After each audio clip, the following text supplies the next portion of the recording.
Hello guys, कैसे हैं आप सब लोग। आज हम बात करने वाले हैं थॉर मूवी के बारे में, पार्ट 1 के बारे में।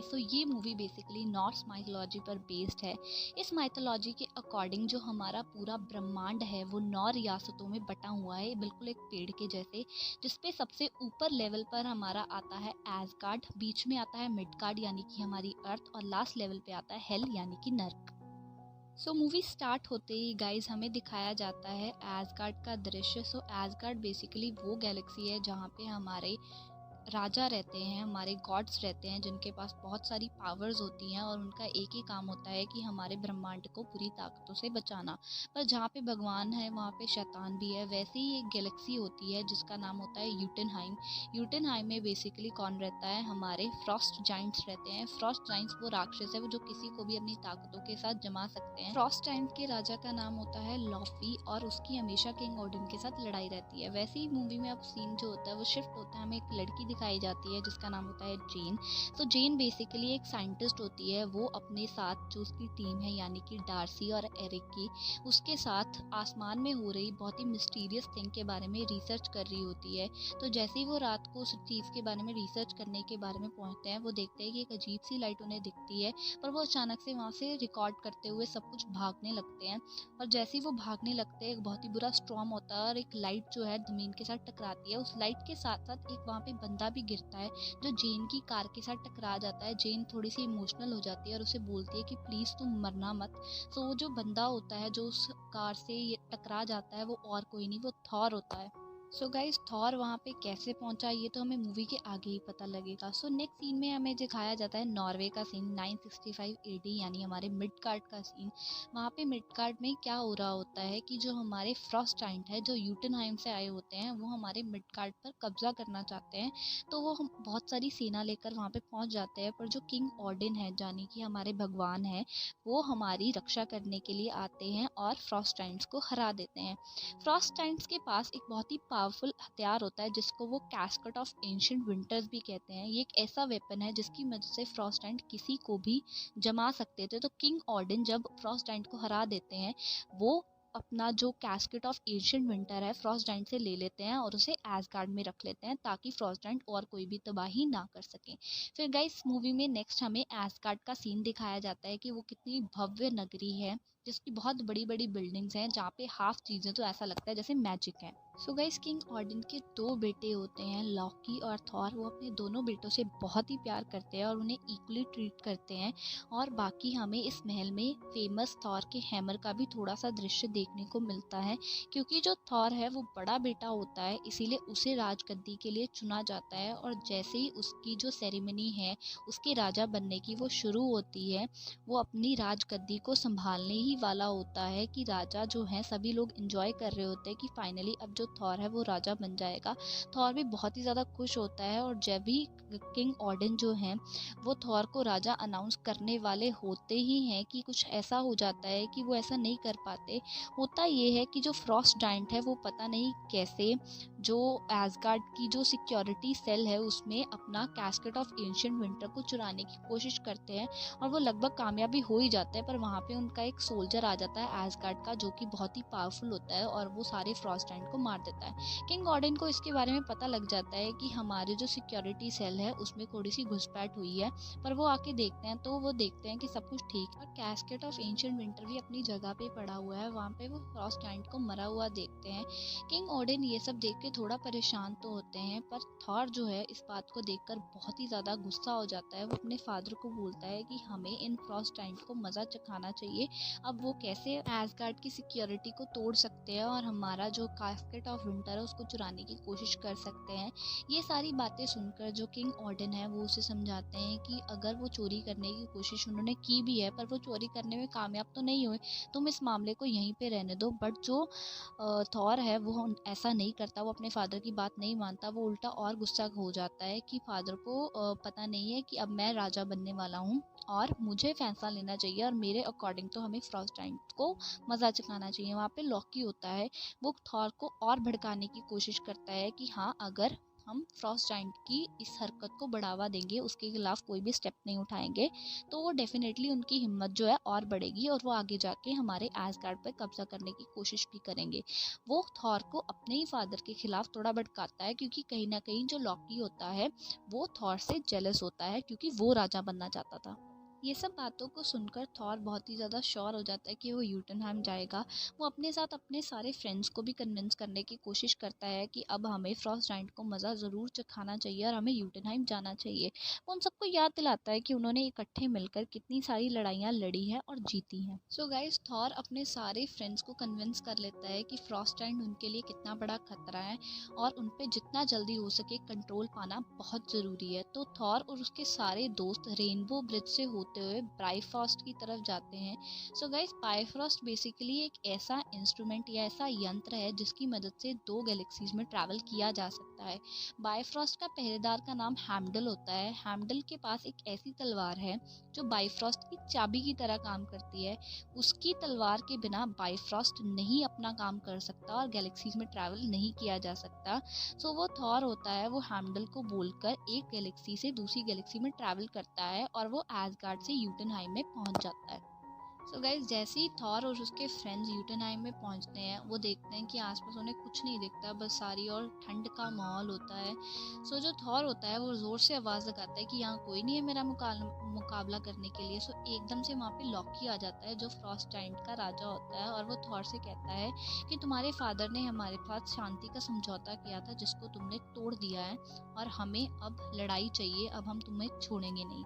ये सुनकर थॉर तो बहुत नाराज़ हो जाता है, पर जो लॉकी है उसका भाई वो उसे समझाता है कि थॉर, हमारे फादर ने इनके साथ शांति का समझौता किया था, हमें उसे तोड़ना नहीं चाहिए, और ये देखो यहाँ पे कितने सारे फ्रॉस्ट जाइंट है, हम इनसे हार जाएंगे, हमें अपना घर जाना चाहिए वापस। ये बातें सुनकर थॉर थोड़ा सा कन्विंस हो जाता है और वो घर जाने के लिए जैसे ही पलटता है, एक फ्रॉस्ट जाइंट उसे बोल देता है गो होम लिटिल प्रिंसेस, जिसको सुनकर थॉर बहुत गुस्सा हो जाता है और वो लड़ाई करना शुरू कर देता है। सभी तरफ लड़ाई होनी शुरू हो जाती है। सो गाइस, इस लड़ाई के दौरान ही हमें देखता है कि जो लॉकी है उसकी बॉडी के साथ कुछ अजीब सी हरकत होती है कि बाकी सब तो फ्रॉस्ट जाइंट के हाथ लगाते ही जल जाते हैं, पर लॉकी को उसके शरीर पर ऐसा कोई बुरा असर नहीं होता जब फ्रॉस्ट जाइंट उन्हें टच करता है। तो सारी तरफ लड़ाई लगी होती है, सारे फ्रेंड्स जो होते हैं थॉर के और फ्रॉस्ट जाइंट के साथ मुकाबला करते हैं, पर अंत में एक बहुत बड़ा सा एक राक्षस आ जाता है जिसको देखकर थॉर भी थोड़ा घबरा जाता है। वो और उसके सारे दोस्त फ्रॉस्ट जाइंट से घिर जाते हैं, क्योंकि चारों ओर से उनको फ्रॉस्ट जाइंट ने घेर लिया होता है और उनको समझ नहीं आता है कि अब वो क्या करें। तो उसी वक्त वहाँ पे किंग ओडेन आ जाते हैं अपने घोड़े के ऊपर, जिनको देखकर थॉर और उसके बाकी फ्रेंड बहुत खुश हो जाते हैं कि अब हम मिलकर फ्रॉस्ट जाइंट्स को हराएंगे। बट जो किंग ओडेन होते हैं वो बोलते हैं कि हमें इन बच्चों की बातों को ध्यान में नहीं रखना चाहिए, हमें जो अपनी शांति का समझौता है उसको कंटिन्यू करना चाहिए। बट जो फ्रॉस्ट जाइंट होते हैं वो कहते हैं कि नहीं, अब ये शांति का समझौता तो टूट चुका है, अब हम तुम्हें नहीं छोड़ेंगे। बट उसी वक्त किंग ओडेन जो है थॉर और उसके सभी दोस्तों को उठाते हैं और अपनी पावर्स के साथ वापस से एडगार्ड ले जाते हैं। एसगार्ड पहुंचते ही जो किंग ओडेन होते हैं वो थॉर पे बहुत ही ज़्यादा गुस्सा करते हैं और उन्हें बोलते हैं कि तुमने मेरी बात क्यों नहीं मानी, जब मैंने तुम्हें बोला था कि यूटनहाइम नहीं जाना और उस मामले को वहीं ख़त्म कर दो, तो तुमने मेरी बात क्यों नहीं मानी। थॉर जो होता है वो और गुस्सा हो जाता है और किंग ओडेन को इंसल्ट भी करता है, ये बोल के कि आप ओल्ड हो चुके हो, बूढ़े हो चुके हो और आप उनसे डरते हो। तो ये बातें सुनकर जो है किंग ओडेन जो है बहुत ज़्यादा गुस्सा कर जाते हैं और वो थॉर से उनकी सारी पावर्स जो हैं वो ले लेते हैं कि तुम राजा बनने के लायक नहीं हो। किंग ऑर्डन उससे इतना गुस्सा हो जाता है कि वो थॉर को बैनिश कर देते हैं, मतलब एसगार्ड से निष्कासित कर देते हैं और वो उसे मिडगार्ड भेज देते हैं। और वो थॉर का जो हैमर होता है उस पर भी एक स्पेल, मतलब एक उसको ऑर्डर दे देते हैं कि जो कोई भी इसके लायक होगा वही इसको उठा सकेगा और वही सारी थॉर की पावर्स जो हैं उसको पोजेस कर लेगा। ऐसा बोलते ही वो थॉर का जो हैमर होता है उसको भी मिडगार्ड भेज देते हैं और फेंक देते हैं उसको वहां से। तो ऐसे ही जो थॉर होता है वो जेन की कार से टकरा जाता है जैसे ही वो लाइट जो है वो स्ट्राइक करती है अर्थ के ऊपर, क्योंकि जो जेन है उसको बहुत ही इंटरेस्ट होता है ये सब जानने में कि ये जो लाइटनिंग हुई वो क्यों हुई, कैसे हुई, इसीलिए वो थॉर के आगे पीछे घूमती है। और सीन में हमें शिफ्ट होता है और हमें दिखाया जाता है थॉर का हैमर जो एक पत्थर के ऊपर आके फंस गया होता है। सभी लोग जो होते हैं अर्थ के वो उसको बहुत ही ज़्यादा ट्राई करते हैं उसको निकालने की डिफरेंट डिफरेंट वे से, चेन डालकर कार से, बट कोई भी उसे नहीं उठा पाता। सो ये सब एक एजेंसी देख रही होती है। वो एजेंसी उस हैमर के ऊपर रिसर्च करना जो है स्टार्ट कर देती है। और जो एजेंसी होती है उसका नाम शील्ड होता है और वो जेन के सारी रिसर्च इक्विपमेंट्स भी वहाँ से ले जाती हैं। जैसे ही थॉर को पता लगता है कि उसका जो हैमर है वो मिडगार्ड के ऊपर है, वो वहाँ पे जाता है और सभी लोगों से लड़ाई करता है शील्ड एजेंसी के वालों के साथ, क्योंकि वो उसको आने नहीं देते हैं अंदर एंटर। तो जैसे ही जो वो लड़ाई करके अपने जो है थॉर के हैमर तक पहुँचता है, वो उसको उठाने की कोशिश करता है और वो देखकर बहुत ही ज़्यादा हैरान होता है कि वो उसको उठा नहीं पाता। सो गाइस थॉर ये सोचकर बहुत ही ज़्यादा इमोशनल हो जाता है कि वो अपने हैमर को उठा नहीं पाया। और दूसरी साइड में जो हमारे एजेंसी के बंदे होते हैं शील्ड के, वो थॉर को वहाँ से ले जाते हैं। सो गाइस सीन शिफ्ट होता है और हमें दिखाया जाता है लॉकी जो कि बहुत ही गहरी सोच में पड़ा होता है कि जब उसको फ्रॉस्ट जायंट ने पकड़ा था तो उसकी बॉडी पर कोई असर क्यों नहीं हुआ। तो जैसे ही फिर वो उसके अपना दिमाग चलाता है, वो जाकर पहुँचता है कैस्केड ऑफ एंशिएंट विंटर के पास। उसको वहाँ पे पता लगता है, उसकी बॉडी चेंज हो जाती है, उसको पता लगता है कि वो एक फ्रॉस्ट जायंट है। जैसे ही ये सब हो रहा होता है किंग ओडेन ये सब देख लेते हैं और जो लॉकी होता है वो किंग ओडेन से क्वेश्चन करता है कि आपने मेरी असलियत मुझसे क्यों छुपाई, मैं हूँ कौन, मुझे बताओ। तो किंग ओडेन उसे बताते हैं कि जब वो फ्रॉस्ट जायंट के साथ लड़ाई कर रहे थे वहाँ पे उन्हें एक बच्चा मिला था, वो बहुत ही मासूम था। वो असल में बच्चा किसका होता है, फ्रॉस्ट जायंट के जो राजा होता है उनका बच्चा होता है। तो जो लॉकी होता है ये सुन के बहुत ही परेशान हो जाता है कि मैं तो आपका असल बेटा हूँ ही नहीं। तो ओडेन उसे बताते हैं क्योंकि वो बच्चा इतना ज़्यादा मासूम था कि वो उसे वहाँ पे छोड़ नहीं पाए, इसलिए कॉन्ग ओडेन जो है उसको वहाँ से एसगार्ड ले आए। ये सब सुन के जो लॉकी होता है वो बहुत ही दुखी हो रहा होता है कि मुझे मेरी असलियत नहीं पता थी और आपने तभी मुझे राजा नहीं बनाया क्योंकि मैं एक फ्रॉस्ट जायंट हूँ, इसीलिए आप मेरे से भेदभाव करते हो, इसलिए आप कभी भी मुझे एज अ राजा नहीं देखना चाहते थे। ये सारी बातें सुनकर किंग ऑर्डन की तबीयत बहुत ज़्यादा ख़राब हो जाती है और अपने आप को ठीक करने के लिए वो बहुत ही लंबी नींद में सो जाते हैं, जिसका नाम होता है ऑर्डन स्लीप। और इसी मौके का फ़ायदा उठाते ही जो लॉकी अपने आप को राजा घोषित कर देता है और वो सीधा पहुंचता है यूटेनहाइम। यूटेनहाइम में पहुंचकर वो जो फ्रॉस्ट जायंट का राजा होता है उसके साथ एक समझौता करता है कि तुम मेरे फादर का मर्डर कर दो और इसके बदले में मैं तुम्हें तुम्हारा कैस्केड ऑफ एंशिएंट विंटर जो है वो तुम्हें मैं वापस कर दूंगा। सो इसमें दोनों का ही फ़ायदा होना था, क्योंकि लॉकी ऐसा इसलिए करना चाहता था क्योंकि उसके फादर के मरने के बाद वो परमानेंट राजा बन जाता और फ्रॉस्ट जायंट को उनका वेपन जो है वो वापस मिल जाता। दूसरी साइड में हमें दिखाया जाता है कि जो लॉकी है वो थॉर से मिलने आता है और उसे झूठ बोल देता है कि हमारे फादर नहीं रहे और हमारी मदर ये चाहती है कि थॉर तुम कभी भी एसगार्ड को वापस ना आ सको, सो सॉरी मैं तुम्हें वापस नहीं ले जा सकता। सो गाइस जो एरिक होता है वो बहुत ही ज़्यादा रिक्वेस्ट करता है शील्ड एजेंसी से कि थॉर जो है हमारा ही बंदा है, उसे छोड़ दो, वो दोबारा ऐसा कभी भी नहीं करेगा। सो वो जो थॉर है वो एरिक जेन सभी से बातें कर रहा होता है कि नेक्स्ट डे होता है और जो थॉर है वो सभी को खाना सर्व कर ही रहा होता है और एसगार्ड में जो थॉर के फ्रेंड्स हैं वो डिसाइड करते हैं कि वो थॉर को अकेला नहीं छोड़ सकते और वो थॉर को ढूंढने के लिए डेफिनेटली मिडगार्ड में जाएंगे। तो जैसे ही उसके फ्रेंड्स जो हैं मिडगार्ड यानी कि अर्थ पे पहुंचते हैं और वो थॉर से मिलते हैं, उनकी खुशी का कोई ठिकाना नहीं होता और वो उसे बताते हैं कि तुम्हारे फादर जिंदा हैं, लॉकी ने तुमसे झूठ बोला था और लॉकी जो है अब बहुत ही ज़्यादा बुरा इंसान बन चुका है। और दूसरी साइड में हम देखते हैं कि जो लॉकी है उसको पता लग जाता है कि सभी लोग जो हैं वहाँ पे जा चुके हैं और वो जो कैस्केड ऑफ एंशिएंट विंटर है वो उसको बचाने वाले सोल्जर को वो मिडगार्ड में भेज देता है थॉर को मारने के लिए। सभी लोग लड़ाई के लिए आगे हो जाते हैं उस सोल्जर से, बट वो जो सोल्जर होता है बहुत ही ज़्यादा पावरफुल होता है, वो किसी के भी काबू नहीं आता। उसके फ्रेंड्स बहुत कोशिश करते हैं उसको हराने की, बट जो अंत में जो थॉर होता है वो सोल्जर से बोलता है और वो उसको पता होता है कि लॉकी उसकी बात सुन सकता है। वो बोलता है कि इन सब इनोसेंट बंदों की जान मत लो, तुम्हें मेरी जान चाहिए तुम मेरी जान ले लो। वो उठाकर थॉर को पटक देता है और थॉर जो है बहुत ही ज़्यादा जख्मी पड़ा होता है।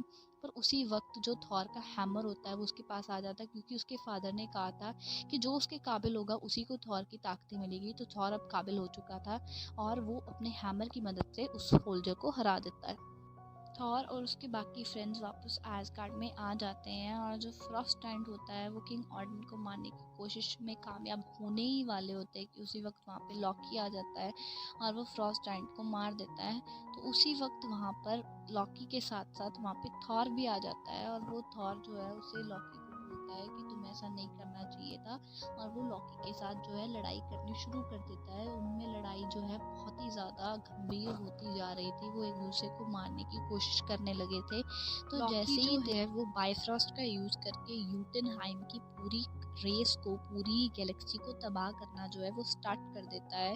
जो थॉर होता है वो उसको रोकने की कोशिश करता है कि तुम पूरी रेस को ख़त्म नहीं कर सकते। तो थॉर होता है वो क्या करता है, बायफ्रॉस्ट को रोकने के लिए, उसको तबाह होने से रोकने के लिए वो जो रेनबो ब्रिज का जो दरवाज़ा होता है उसको तोड़ देता है, और जो वो वहाँ से गिरने ही वाले होते हैं कि किंग ऑर्डन उन्हें बचा लेते हैं।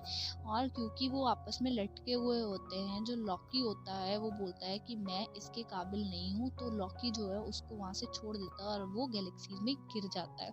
तो नेक्स्ट हमें दिखाया जाता है क्योंकि अब जो बायफ्रॉस्ट का दरवाज़ा है वो टूट चुका था, तो जो थॉर है वो जेन से किया वादा कि मैं वापस आऊँगा तुम्हारे पास, उसको पूरा नहीं कर पाता, पर उसमें अभी भी उम्मीद होती है। और जो किंग ऑर्डन है वो थॉर को एज अ राजा डिक्लेयर कर देते हैं, और वो जाके सीधा हैम्डल को पूछता है कि अब क्या मैं कभी भी जेन से मिलने नहीं जा पाऊंगा। और वो पूछता है कि जेन क्या कर रही है, तो हैम्डल उसे बताता है कि जेन जो है वो तुम्हारी रिसर्च कर रही है, वो तुम्हारे तक पहुंचना चाहती है, वो तुम्हारे तक पहुंचने का रास्ता ढूंढ रही है। तो गाइस नेक्स्ट सीन में हमें दिखाया जाता है कि डॉक्टर सेल्विक जो है वो जो शील्ड एजेंसी के जो मालिक होते हैं, डायरेक्टर होते हैं, उनसे मिलते हैं और उन्हें दिखाते हैं। और जो शील्ड कंपनी का जो मालिक होता है वो डॉक्टर सेल्विक को एक इंस्ट्रूमेंट दिखाता है और बोलता है कि तुम इस पे रिसर्च करो।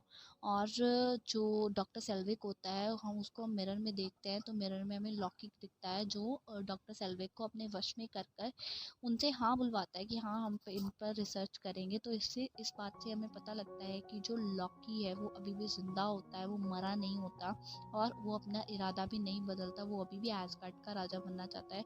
सो आगे जो है लॉकी क्या करेगा ये तो हमें नेक्स्ट मूवी में पता लगेगा। Thank you for watching.